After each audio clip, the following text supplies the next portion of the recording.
Hey everyone, welcome to Ash on Comics. My name is Ash, and this is a comic. This is what I'm going to be reviewing today. DC's New Age of Heroes, The Unexpected, #1. It's from the line of New Age of Heroes that DC's doing. It's got, I think it's 8 different books. Pretty much all brand new stuff that's in their DC universe.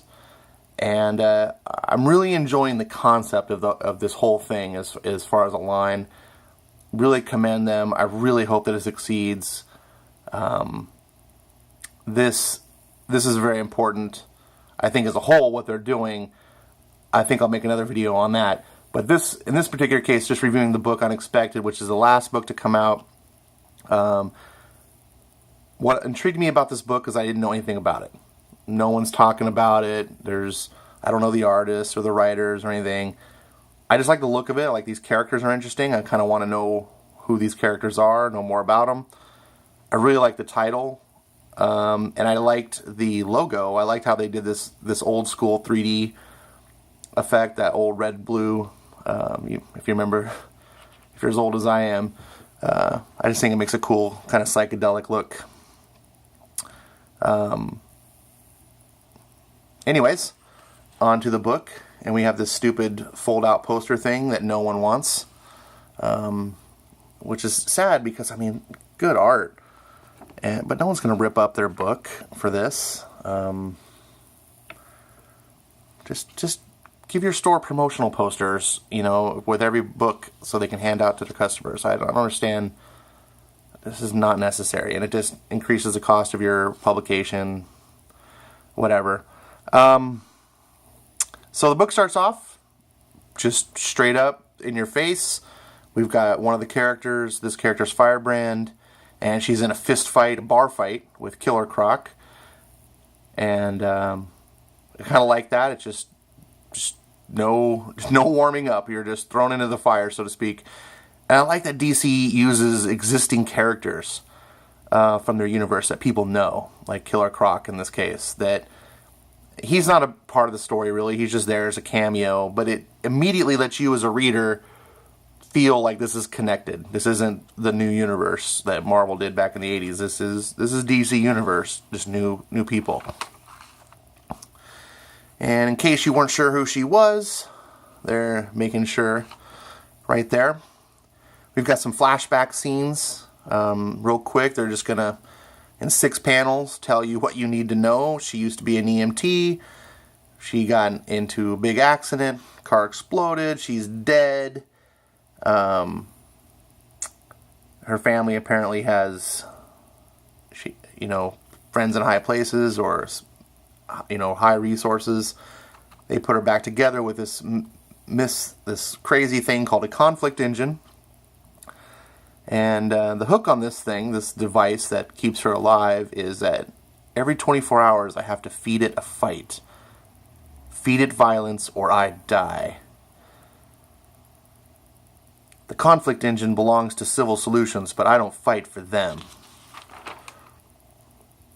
I fight to live, and I'm undefeated. So that's who she is. Boom. Back to her old life. She apparently is not able to work anymore. Says here Gotham EMS won't take her back, so she volunteers at a local VA hospital, where we catch up to her at this point, doing the rounds, and this villain, who looks a lot like Macho Man Randy Savage. May he rest in peace. Kind of a cool look for a villain. He's waiting for her. What does he want? Well, you can only guess. He wants the conflict engine. And here he is trying to take it. And then the rest of the crew show up. And in case you couldn't guess, they're probably going to all form a team. No big surprises here. So we got this one character, I believe her name is Judge, if I remember right. She's got this axe. She's kind of a Thor-like character. And she immediately jumps in. She's fighting. He's trying to explain to Firebrand, you know, what they're there and so forth. The fight goes on. They're trying to evacuate the hospital. Very typical, you know, comic book type stuff. I really kind of liked it. It wasn't exceptional, but neither was it bad, you know, and that's good. Sometimes it's just, you know, you want basic expectations are sometimes good in comics, especially in this day and age where so many comics can't live up to that. This took me by surprise here. The villain ends up getting the axe from Judge. I'm pretty sure that was her name. And so the leader, who appears to be the leader of the team, finally steps up and he's going to confront the villain. And he's just like, shut your mouth. No, really, if I was going to drive people around you... Sorry, I can't read while I'm doing this. No, really, if you're going to drive the people around you to death, I said, shut, and then whack. And I did not see that coming. I was like, what? So this is usually not how this works. You don't just... The leader of the team doesn't show up and just get killed in one shot. And then Firebrand has had enough. No. You got the Neo moment at the end of The Matrix. I didn't think this worked right here. But it's fine. We see this character whose name, I don't know if they said it. I can't recall. But he's laying there dying. He's got this rainbow blood. And Bad Samaritan is who this guy is. Takes some of that blood and flicks it on her in this kind of provocative imagery we have. I don't know what's going on here, but she's just like, and then he hits her with the axe, which I'm not sure what kind of mystical properties that thing might have. Together with the blood and the metal of the engine or whatever, it sparks, everything explodes, and then we fast forward to a different area. Meanwhile, beneath Thanagar, off the state of Scythia, we've got this lizard guy. And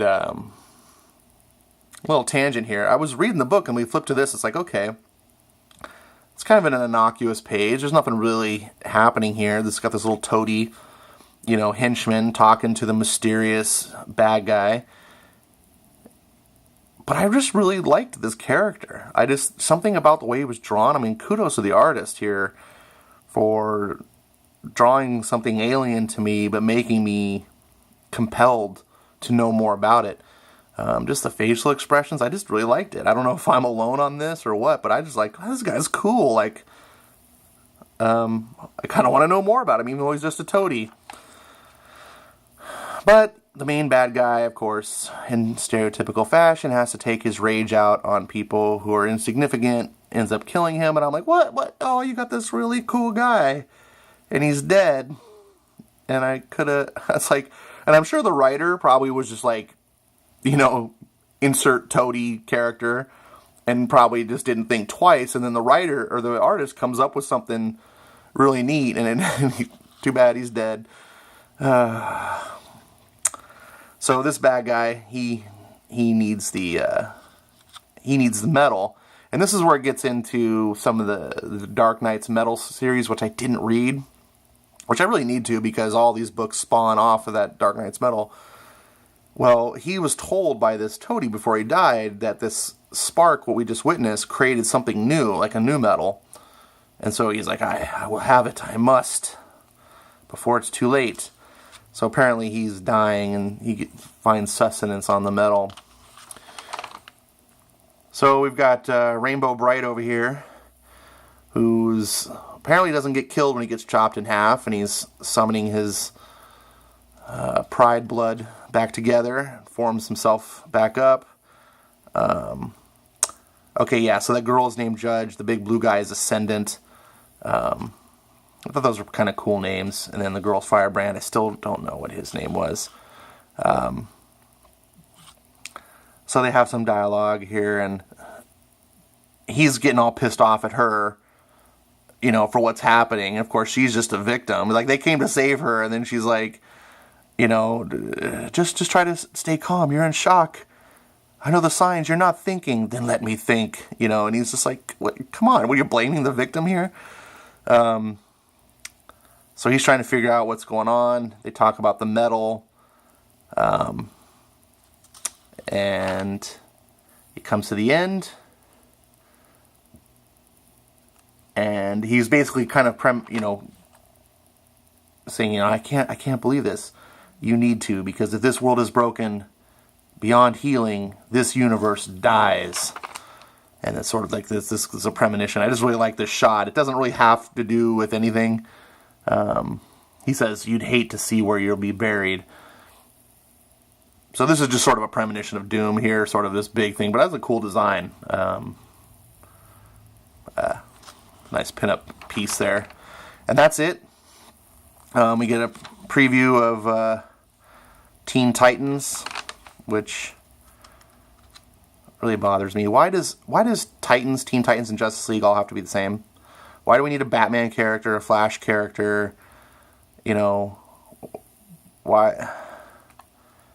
I don't know. And why does Teen Titans have a 4,000-year-old genie? You're not a teen when you're 4,000 years old. We have Red Arrow, so it's Green Arrow. We have Red Arrow, daughter of Lobo. It's just like, seriously, like, just quit making copycat characters. Make new characters. That's, I think, one of the reasons I like these new books, these New Age of Heroes. It's all new stuff. It's not DC going back to the well and saying, hey, we're going to make a team with some alternate reality Flash and Batman's unknown daughter, and like, it's just brand new stuff, new ideas, and that's what's needed. You know, we've got Batman, we've got Superman, we've got Flash, we've got Green Lantern, we've got all that. They're already there, and they're great. And focus on them. We don't need more of the same. If you're going to give us more new stuff. Throw it on the wall, see if it sticks. I really enjoyed this book. It didn't knock my socks off. I didn't, go to the last panel and just be like, wow, what did I just read? I don't think that's the case with any of these New Age of Heroes, and I would be hard-pressed to expect any of them would do that. It's very difficult to write a brand new IP and have the first book get you like, that's a very difficult thing to do. And especially when you're writing for the long form. You're writing to establish an indefinite series. This isn't going to be like a 6-issue miniseries. So they have to let the characters develop, but they also have to establish the world. And they also have to make you feel happy with just a 22-page experience. I think this book does all that pretty competently. It makes me want to know more about these characters. I think the failing, perhaps, if you can call it that, was that you didn't get to know I don't even know who this guy's name is. It might be back in the book. I might go reread it and see. But you don't learn Jack. She's an EMT. Okay, but who is she personally? What's her personality like? I don't know. But that's okay, it's just issue 1.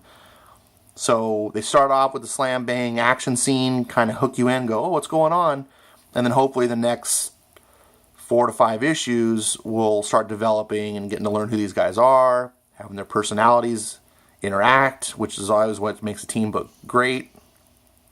Is these characters bouncing off each other, from banter to personality conflicts or what have you. This book has all that potential. So I give this a thumbs up. I actually liked it more than the last book, which is book 7, the 7th book of the series, or the new releases, which was The Challengers of the Unknown. I gave that a positive review. I like this even more. I'm less interested in it than Immortal Men, which is another book that I'm reading. I think that was the 6th in the series.